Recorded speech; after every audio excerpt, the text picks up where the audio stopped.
Hello guys, in today's video I'm gonna show you how to manage your two steps verification settings on your account on TikTok, easy and quick. First, click on your profile, click on these three lines here.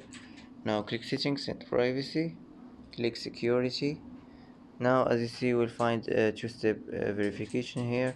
Click on it, and here you can manage your two-step verification easily, and that's how to find two-step verification and manage it easy and quick.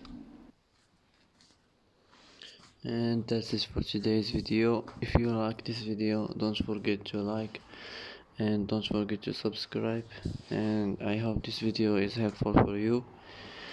And thanks for watching until the end, and see you in the next video.